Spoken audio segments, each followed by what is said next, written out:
ദൈവവചനം പ്രസംഗിക്കുവാൻ ഒരവസരം ലഭിക്കുക എന്ന് പറഞ്ഞാൽ തന്നെ അത് വിലപ്പെട്ട ഒരു അംഗീകാരമായി കാണുകയും ദൈവത്തോടും ഇവിടെയുള്ള എല്ലാവരോടും നന്ദിയും സ്നേഹവും ബഹുമാനവും അറിയിക്കുകയാണ്.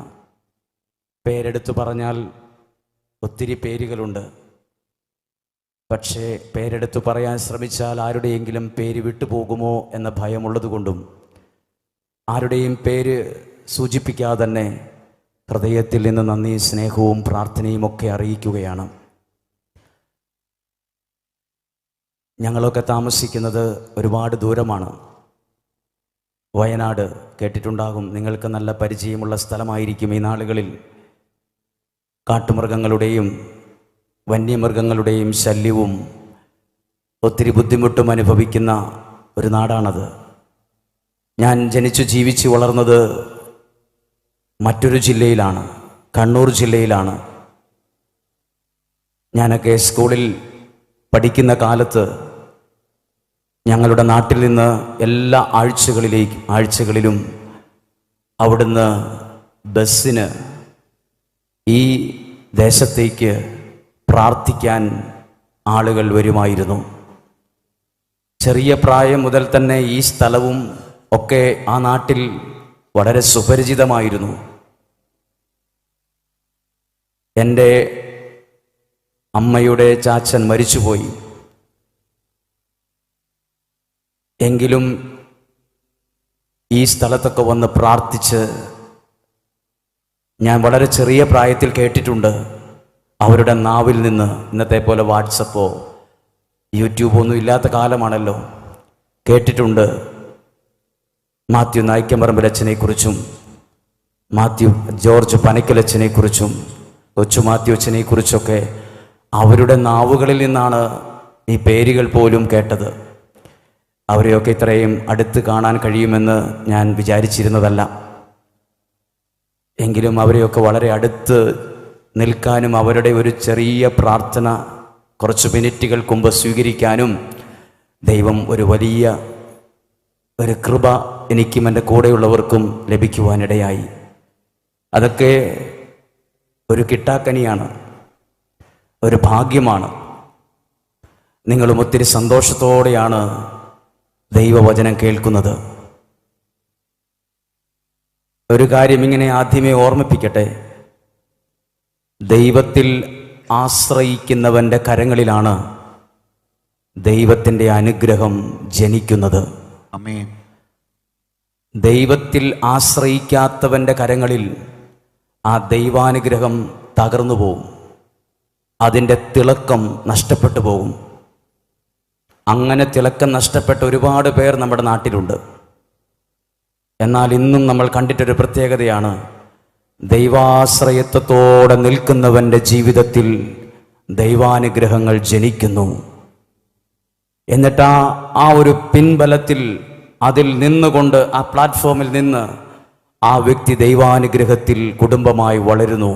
ഒരുപാടുണ്ട് അങ്ങനെയുള്ള കുടുംബങ്ങളും, ഒരുപാടുണ്ട്. ഇന്ന് ദൈവവചനം നിങ്ങളോട് ശ്രദ്ധിച്ച് പറയുന്നതിന് മുമ്പ് എനിക്ക് അനുവദിക്കപ്പെട്ട സമയത്തിന് 3 മിനിറ്റ് അല്ലെങ്കിൽ 5 മിനിറ്റ് മുമ്പ് തന്നെ ഞാൻ എൻ്റെ ശുശ്രൂഷകൾ അവസാനിപ്പിക്കും. ഇന്ന് നിങ്ങളുടെ മുമ്പിൽ നിൽക്കുമ്പോൾ നമ്മളിവിടെ ഒരുമിച്ച് കൂടിയത് യേശുവിൻ്റെ ആ സ്നേഹമാണ് നമ്മളെ ഒരുമിച്ച് കൂട്ടിയത്. ആ സ്നേഹത്തിനൊരു പ്രത്യേകതയുണ്ട്. ലോകത്തെ അത്ഭുതപ്പെടുത്തിയ സ്നേഹമാണ് യേശുവിൻ്റെ സ്നേഹം. ആമേൻ. ഈ ലോകത്ത് നമ്മളെല്ലാവരും ഒരുപാട് സ്നേഹം കണ്ടിട്ടുള്ളവരാണ്, പലരെയും സ്നേഹിച്ചിട്ടുള്ളവരാണ് നമ്മൾ. പലരും നമ്മളോട് പിണങ്ങി, നമ്മളും ചിലരോടൊക്കെ പിണങ്ങി, ചിലരോട് നമ്മൾ മിണ്ടാറില്ല. ഈ ലോകത്തിലെ സ്നേഹവും, ഇത് നോമ്പുകാലമാണ്, യേശുവിൻ്റെ സ്നേഹവും തമ്മിൽ പഠിച്ചാൽ യേശുവിൻ്റെ സ്നേഹത്തിൻ്റെ മുമ്പിൽ ഈ ലോകത്തിലെ സ്നേഹം വെറും വട്ടപൂജ്യങ്ങളാണെന്ന് തോന്നും. ഈ ലോകത്തിൽ നമ്മളെ സ്നേഹിച്ച പല സ്നേഹങ്ങളും വെറും വട്ടപൂജ്യങ്ങളാണ് നമ്മുടെ മുമ്പിൽ. എന്നാൽ യേശുവിൻ്റെ സ്നേഹമോ അത് ലോകത്തെ തന്നെ കീഴ്പ്പെടുത്തിയ സ്നേഹമാണ്. ആ സ്നേഹമാണ് എന്നെ നിങ്ങളെ ഇവിടെ ഒരുമിച്ച് കൂട്ടിയത്.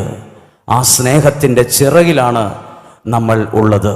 ഹല്ലേലൂയ, പറഞ്ഞേ ഹല്ലേലൂയ. ഈ സ്നേഹം എന്തു സ്നേഹമാണ്? അത് ആർക്കും വേണ്ടാത്ത പാപിനിയായ സ്ത്രീയെ സ്നേഹിച്ച സ്നേഹമാണ്. ആരും തൊടാൻ പോലും ഇഷ്ടമില്ലാത്ത കുഷ്ഠരോഗിയെ തൊട്ട സ്നേഹമാണ്. ആരും മൈൻഡ് ചെയ്യുക പോലും ചെയ്യാത്ത വഴിയരികിൽ ഭിക്ഷ എടുത്തുകൊണ്ടിരുന്ന ബർത്തമേയുവിനെ പരിഗണിച്ച സ്നേഹമാണ്. അങ്ങനെ പറയാൻ നോക്കിയാൽ ഒരുപാടുണ്ട്. ആ സ്നേഹമാണ് ലോകത്തെ ചലിപ്പിച്ച സ്നേഹം. ആ സ്നേഹമാണ് എൻ്റെയും നിങ്ങളുടെയും കോൺഫിഡൻസ്, എൻ്റെയും നിങ്ങളുടെയും ധൈര്യം. ഇത്രയും ആളുകളുടെ മുമ്പിൽ നിൽക്കാനുള്ള ധൈര്യമൊന്നും എനിക്കില്ല. ഇത്രയും ആളുകളെ ഫേസ് ചെയ്ത് ശുശ്രൂഷ ചെയ്യാനൊന്നും ഞാൻ പഠിച്ചു വരുന്നതേ ഉള്ളൂ. പക്ഷേ യേശുവിൻ്റെ സ്നേഹമാണ് ധൈര്യം. ആ സ്നേഹമാണ് എൻ്റെ കോൺഫിഡൻസ്. അതാണ് നമ്മളൊക്കെ ജീവിതത്തിൽ എവിടെയും പരാജയപ്പെട്ടു പോകാതെ, തകർന്നു പോകാതെ ഇന്നും ജീവിതത്തിൽ പിടിച്ചു നിൽക്കാൻ കാരണം ഈ സ്നേഹമാണ്. ആ സ്നേഹത്തെ അവഗണിച്ചുകൂടാ. ആ ദൈവത്തോടുള്ള ബന്ധത്തെ വിളക്കിച്ചേർക്കാനാണ് ഒരുമിച്ച് കൂടിയത്.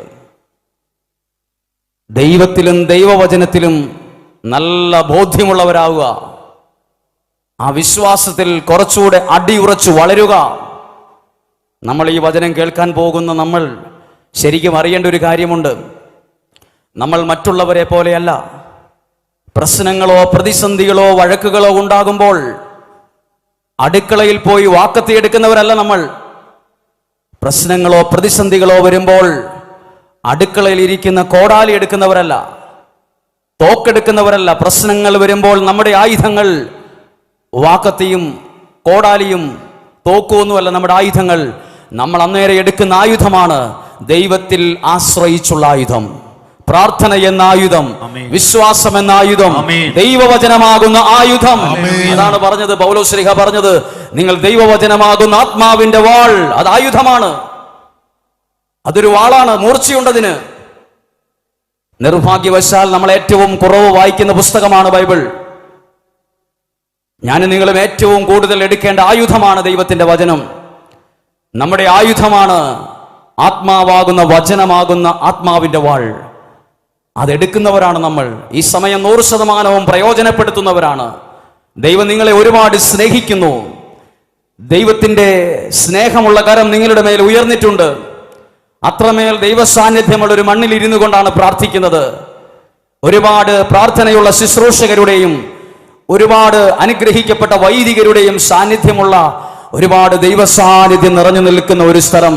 വിശ്വാസത്തോടെ ഒന്ന് പറയാമോ? ഹല്ലേലൂയ, പറഞ്ഞേ ഹല്ലേലൂയ, ഹല്ലേലൂയ.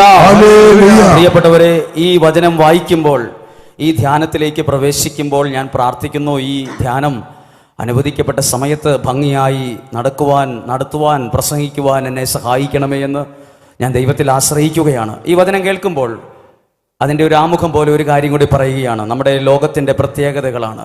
നമുക്കിന്ന് ഏറ്റവും കൂടുതലായിട്ടുള്ളത് മറവിയാണ്. എന്താണ് മറവി? ഒരു അപകടമാണ്. അതുകൊണ്ടാണ് യേശു ഒറ്റിക്കൊടുക്കുന്നതിൻ്റെ തലേ രാത്രി യേശു അപ്പമെടുത്ത് വാഴ്ത്തി ഇതെൻ്റെ ശരീരമാണെന്ന് പറഞ്ഞു കൊടുത്തു. വീഞ്ഞെടുത്ത് ഇതെൻ്റെ രക്തമാണെന്ന് പറഞ്ഞു കൊടുത്തു. അതിനുശേഷം യേശു പറഞ്ഞു, നിങ്ങളെൻ്റെ എങ്ങനെയും ചെയ്താൽ പോരാ, നിങ്ങളെൻ്റെ ഓർമ്മയ്ക്കായി ചെയ്യണം. ഓർമ്മ. യേശു എന്തിനാണ് ആ വാക്ക് ഉപയോഗിച്ചത്? യേശുവിനറിയാം പലരും ഇത് മറന്നു പോകുമെന്ന്. പെട്ടെന്ന് നമ്മൾ എല്ലാ കാര്യങ്ങളും മറക്കുന്നു. ഭാര്യ ഭർത്താവിനെ മറക്കുന്നു, ഭർത്താവ് ഭാര്യയെ മറക്കുന്നു. പണ്ട് വലിയ സ്നേഹമായിരുന്നല്ലോ. മക്കൾ മാതാപിതാക്കളെ മറക്കുന്നു, ഉപകാരം ചെയ്തവരെ മറക്കുന്നു, പ്രാർത്ഥിച്ചവരെ മറക്കുന്നു. മറവി ഒരു അപകടമാണ്, മറക്കരുത്. യേശു പറഞ്ഞു, നിങ്ങൾ എൻ്റെ ഓർമ്മയ്ക്കായി ചെയ്യണം. ഓർമ്മ അത് അനുഗ്രഹമുള്ള ഒരു ഔഷധമാണെന്നാണ് പറയുന്നത്. ഓർമ്മ ഗൗരവമുള്ളൊരു വാക്കാണത്. എൻ്റെ ഓർമ്മ മറക്കരുത്. ഇന്നത്തെ ഈ ഒരു പ്രത്യേകത, അമ്മയെ കരയിപ്പിക്കുന്ന മക്കൾ പെരുകുന്ന കാലത്താണ് ജീവിച്ചിരിക്കുന്നത്. അമ്മയെ കരയിപ്പിക്കുന്ന മക്കൾ, അമ്മയെ അടിക്കുന്ന മക്കൾ, അമ്മയെ ചീത്ത പറയുന്ന മക്കൾ കുറയുകയല്ല, കൂടുകയാണ്. അപകട ലക്ഷണമാണത്, അപകട ലക്ഷണമാണ്. തലതിരിഞ്ഞ സ്വഭാവമാണത്. നമ്മൾ കാണുന്നു ഭാര്യയെ കരയിപ്പിക്കുന്ന ഭർത്താവ്,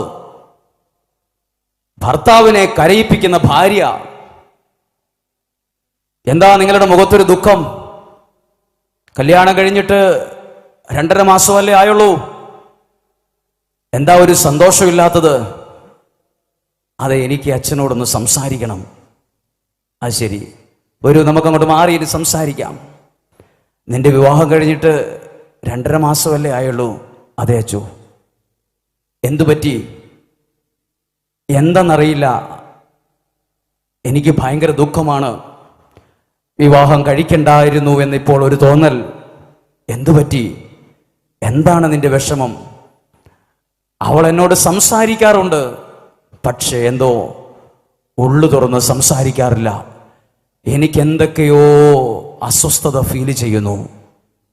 ഭർത്താവിനെ കരയിപ്പിക്കുന്ന ഭാര്യ, ഭാര്യയെ കരയിപ്പിക്കുന്ന ഭർത്താവ്, മാതാപിതാക്കളെ കരയിപ്പിക്കുന്ന മക്കൾ, മരുമക്കളെ, മകൻ കല്യാണം കഴിച്ച് കൊണ്ടുവന്ന മകളെ കരയിപ്പിക്കുന്ന അമ്മായിയമ്മ, അവരെ മാനസികമായി ബുദ്ധിമുട്ടിക്കുന്ന ആ കുടുംബത്തിലെ മറ്റു ചിലർ.